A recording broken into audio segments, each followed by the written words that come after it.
Welcome everyone to Yachting International Radio. You're with Karine from The Crew Coach, and today we're speaking about having difficult conversations. Welcome Louise from Louise Davis Consulting. Lovely to have you back. You just ran a brilliant masterclass that was very popular. We had attendees from yacht management companies to crew captains, chief stewardesses, the whole lot.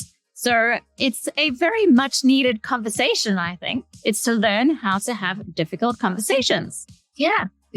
Thank you. And I thank you for the welcome. It's delightful to be here. It was a fabulous masterclass. And to your point, difficult conversations are universal.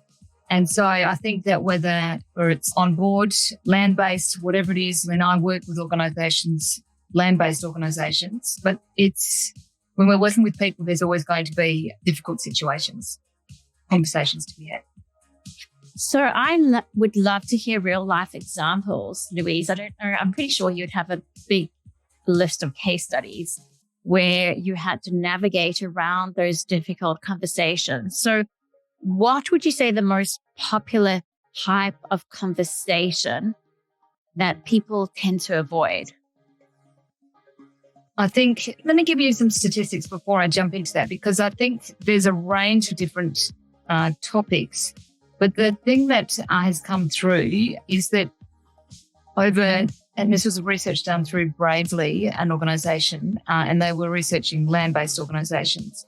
But the interesting thing here is that over 70% of employees are avoiding conversations with their boss, their direct report, peers, and people just keeping their head down on those difficult conversations. Now, they can be anything from obnoxious behaviours. It could be poor performance or expectations not being met to the particular task that was given and that has not been met.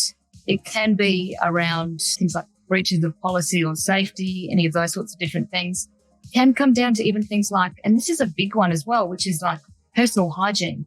Funnily enough, people find that really difficult around, what do I say about their body odor or their breath? And they'll talk to other people, but they won't actually talk to the individual. And that just makes it even worse. There's a range of things, just things like giving feedback to someone. And I think often what can be challenging is particularly if someone who's previously been a crew member and has now moved into a leadership role, and now they need to be able to give feedback to their mate, their friend, and the context gets really blurry for people. And there's a range of difficult situations that can arise. Yeah. Absolutely. And I think why people avoid these conversations is largely to their fear around how people are actually going to respond to what they have to say.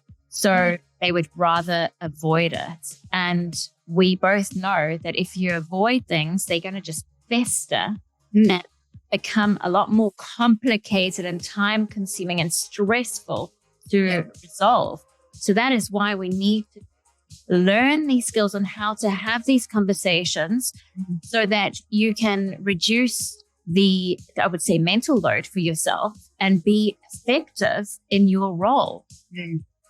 I absolutely agree with that.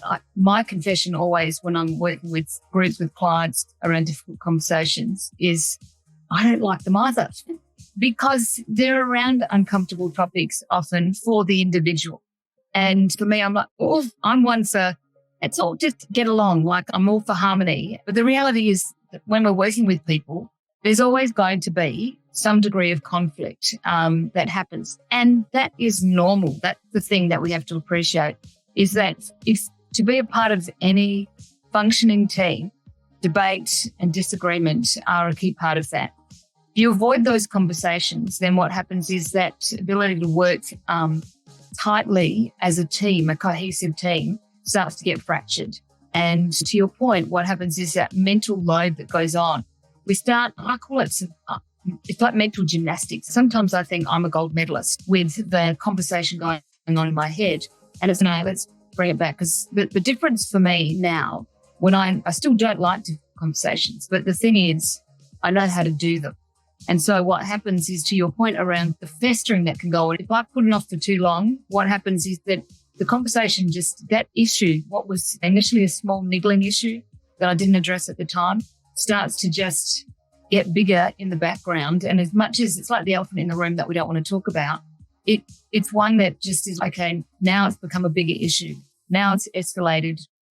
And in land-based organisations that I work with, that's where people often wait until they say, now it's a HR issue.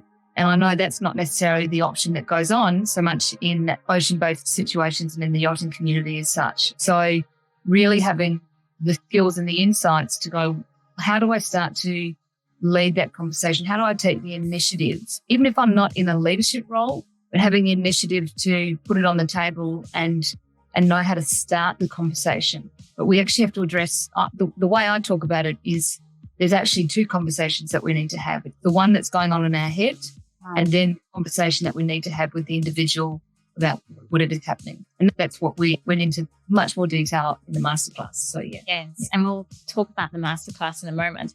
Yeah. You, however, sparked a memory for me with regards to having a conversation about your personal hygiene. So I was working in a prison in Melbourne, and my client was put on my caseload last minute, but he was going to go into isolation. He was at risk of suicide. Yeah. So they gave him to me to work with, and we got somewhere, and he was doing really well. He was coming out of his cell. He was going to the library to get books. He was going for walks, and he was engaging in pro-social behaviors. However, he hadn't quite nailed the personal hygiene, and his hair was so long, his nails were long. I wasn't too sure if he was brushing his teeth, and I had to have that conversation. And I remember the day where I psyched myself up, and I'm like, Kareen, you're going to say something to him today. And it came to great relief when I met up with him that he had trimmed his nails, he had cut his hair. I was like, oh, thank God, I don't have to have the conversation. But when you were talking, it made me think, if I rather focused on the benefit for him, then for me, for him, in relation to having that conversation and not worrying about how is he going to take it? Because my internal dialogue was, oh, but he's gone through so much, and look how far he's come. And now would this make him feel bad and embarrass him if I had the time to cut his nails? But if I rather positioned it as this is how it's going to make him feel once he's cleaned himself up, he's going to have more confidence. He will be proud of himself, feel that self-respect. Yeah. Then the conversation becomes easier. Yeah, totally. And it's really interesting about the hygiene issue, because people go, a bit of a snigger about stuff, body odor, all that sort of stuff. But when I pose that to groups and people have said, oh, yes, I had someone who's had just such bad body odor. And I'm like, so how did you address that as the manager or as a team member? And things like, I put a can of deodorant in their drawer. And I'm like, well, that doesn't help the issue. That you're not actually having the conversation. And so to your point about understanding what goes on for the individual, I had a situation one time. So I was a training manager for a national cosmetics company. And so I was working with the counter managers, and one of them actually came up to me. In the onboarding program, I talk about what the hygiene is and the way that you need to present yourself, representing the brand and all that sort of stuff. And then I had at one point someone come to me and she said, I'm in a dilemma. And she goes, so I have a particular team member who comes in, she works at casual hours and she works on our high traffic period times for late night shopping.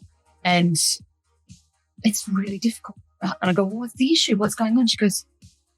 She said, she has a wind problem. She has a bit of farting let's talk plain English.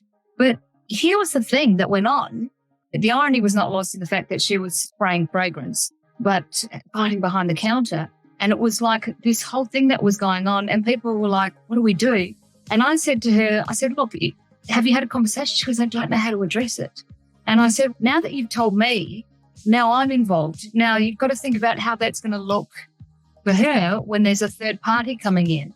And this is the thing around the care factor of these types of conversations, because maybe there's information you don't know and you're making a judgment, but maybe there's information that you don't know, and have the conversation. Maybe she doesn't know stuff, but she doesn't know the impact of what's going on either. Maybe there's a dietary issue or whatever, but you've got to have the conversation. You've got to care to have that conversation as opposed to put up with it in that sense. And that's the care factor that I think needs to happen in conversations. And hygiene's not always the thing that goes on. Often it can be a change situation. Sometimes it can be that part about giving feedback and thinking that the person is not going to like the feedback. And so therefore the individual giving the feedback is concerned about not being liked. And so that's the part around understanding what's the role that you have and what are the expectations of that role. And if you're in a leadership position, for example, then, or working within groups, you need to be clear around those expectations. Otherwise, when they don't get met, the emotion kicks in, and the person, you get disappointed that the expectation hasn't been met. The other person thinks that they've been doing a great job, but it's not getting the feedback because it wasn't given, the instructions weren't given clearly. So there's a lot of stuff there around. And my mantra, as I talk about in the masterclass, is better conversations build better relationships, which build better results. And we've got to keep having the conversation. We've got to keep asking questions. Yeah. Louise, I'm curious to know, I don't know if you got the stats on this one, but in terms of, because I know you specialize working with land-based organizations, corporates, how much time, training, resources do they invest in their employees to learn these skills? Yeah. It's interesting. I think it depends across different organizations. I've done a lot of work in financial services, and there's quite a high level of development that goes on across some of those, almost to a point sometimes where they can take that training for granted.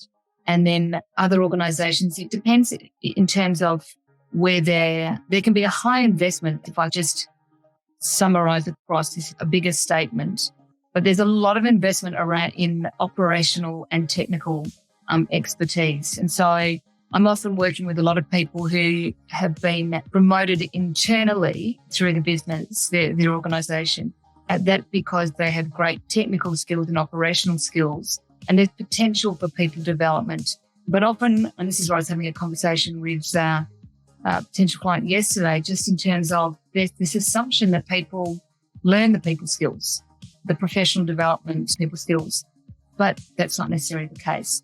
So it's interesting because I know in some initial research that I've been doing with HR managers across organisations and finding out how much time they spend per month helping managers, and in particular with difficult conversations. And in the research that I got, there was probably 64% of people, their HR leaders are spending more than 12 hours a month having conversations with managers who don't know how to have the conversation. So there's a lot of time that's being invested in that. And it's anywhere up to like 4 weeks in a year for a HR leader that they're spending doing that because the managers don't know how to do it. But this is where it's not just a manager thing, it's a team member piece as well. How do we have better conversations with each other? How do we have those conversations with our managers? So it's some really interesting stats, and it's all of this research and the conversations that I've been having. And you just look at what's going on around wellness, and particularly coming out of this pandemic, there's been so much around burnout and well-being, and it's a real issue in terms of keeping people engaged and on board. Otherwise, the turnover that's going on land-based, so I'm sure it has the same impact to some degree in terms of what's going on in the yachting community as well. Interesting. Just highlighting that figure, 12 hours of productivity is wasted. Yeah. And the importance of closing the gap with education. But how so many companies neglect, like it's so obvious to me that these resources are so needed It's one of those things where the way I see it is that, and this is the same thing in the yachting community as what I see in terms of organizations that I work with that are highly technical and operational. And so there is an absolute need for that operational excellence that needs to go on. But this is where if that's not balanced with people skill development, then what happens is that it hits the company bottom line ultimately, because what happens is that then there's the saying that comes from Gallup organization that really, hasn't changed that much, which is people don't leave organizations, they leave because of their manager. And it's the relationship that goes on in there. That's because if the people skills aren't happening and team members don't feel safe in an organization, in a team, to be able to have robust conversations, then people will leave. And so that becomes a retention issue. So more money gets put into talent acquisition. Then what happens is that it's how do you keep people engaged and happy in their work. And ultimately that has an impact on the customer experience or the client experience. And in yachting, it's the guest experience. And you can have all the best equipment in the world. You can have the best, the most fabulous, amazing super yachts in the world. But if you haven't got a good crew running them and delivering a great customer experience, then yachting companies have to work that much harder to get good crews and deliver that experience. So, yeah, fascinating, isn't it? I know. So this is why we have these conversations, is to create awareness. Yeah. Louise, if you could sum up the masterclass and what the participants walked away with in terms of value, what would you say that would be? So I would say that the masterclass gives people an opportunity to stop and think and to expand your thinking, to give you what we talk about there is getting practical skills around what you can do to implement straight away, if you choose, your mindset. So thinking about how do you start to focus on solutions as opposed to think about the problem of the conversation that you're having. And when you get that in here, then it's also about being able to think about, because the second part is around confidence. So increasing your confidence. People often talk about, I feel nervous, I feel scared about having the conversation starting it. And part of that is then about understanding what do you need to do? Where are you focusing? And also understanding the emotions that are driving that nervousness and using that as data and information to say, what is this about? How do I go find some more information in terms of having a conversation with someone and managing that? And just getting yourself grounded and composed so that you're cool, calm and collected. No one wants to have a conversation with someone who's ranting and upset, emotionally upset, or if they're angry or if they're crying, people feel uncomfortable. So it's how do you get grounded but still be able to communicate how you're feeling?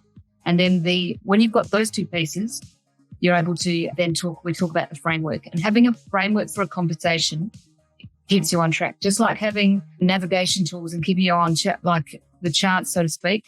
My old days of growing up sailing, digital now. But this is where it's having a framework to keep you on track to have that conversation. And the biggest part of that is the question around, how do you know you're right? How do you know you're right about people go in with judgment about conversations? And I think one of the things that people were sharing is that they feel like they would go in and they go a bit too direct in the conversation. And so what happens is it doesn't actually become a conversation, it becomes a telling. And so conversations go pear-shaped when it's like that. So we talk about how do you open it up? How do you create a healthy, meaningful, productive conversation so that you can progress? Better conversations, better relationships, better results. What a lovely way to wrap up, Louise. Thank you so much. As I said at the start of this conversation, the masterclass was incredibly popular. And I know the listeners, viewers here today are thinking, how do I access this masterclass? So what I'll do is I'll pop the details underneath this video and Louise, put your details there as well so that people can find you. I know one of the participants, Vicky from the masterclass, wants to get in touch with you too. Yeah. To have a conversation to talk to people. So it's great. Fantastic. Thank you so much for your time, Louise. Lovely to have a further conversation. Fantastic. Thank you. See you.